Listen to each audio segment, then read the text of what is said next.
Gyude Moore, a senior policy fellow at the Centre for Global Development, joins us to discuss the U.S. Africa summit. Gyude, thanks so much for your time. Now, Obama started this summit 8 years ago, and there's been very little engagement until now, with the Trump administration turning more inward on policy. What does the U.S. hope to achieve with African leaders this week?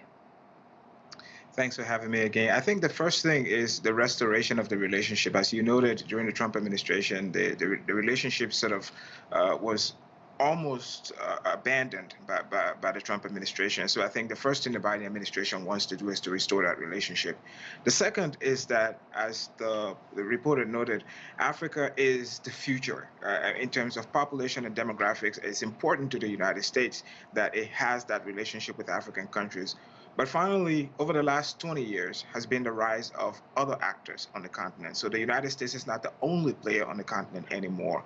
And so even though China is not going to be mentioned, China's growth and influence on the continent over the last 20 years has to be something factoring in U.S. reaching out to try to rebuild the relationship with its African partners. Okay, so we've got the outside influences there, but there are nearly 50 leaders from African countries, each with their own wish list. How do they view the Biden agenda at the summit, do you think? So I think most of them recognize there's been a significant shift in both how the U.S. speaks about the continent and how the U.S. addresses the continent. So, for example, you hear the Secretary of State, even the President, talk about a partnership of equals. That did not exist under the Trump administration.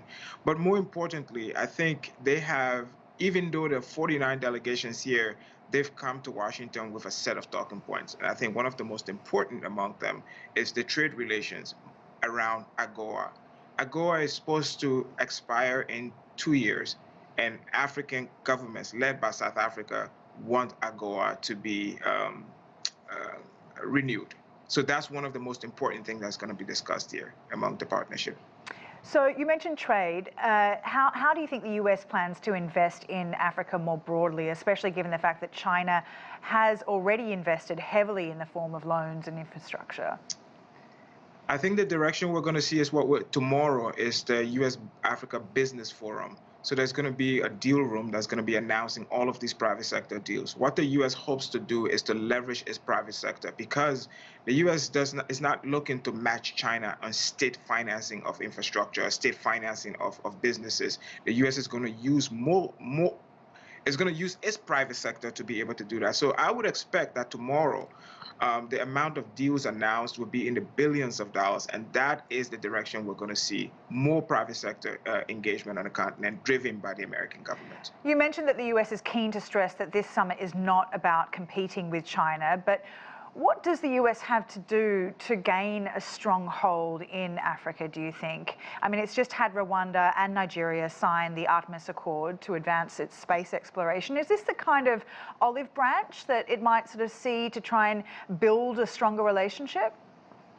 I think so. I think we're going to see a suite of tools. So we're going to see that. We're also going to see that the U.S. has indicated that it will support Africa's participation and membership in the G20. That's one thing we're going to see.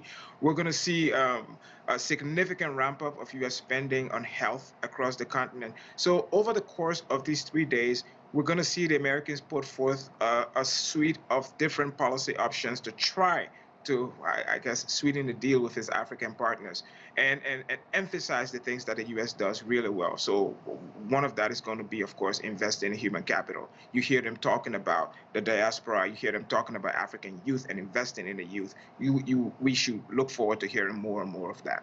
And certainly busy on the streets here in Washington, D.C., with many members visiting the summit. Thank you, Gyude, for your time. Gyude Moore, Senior Policy Fellow at the Centre for Global Development. A day after his arrest in the Bahamas,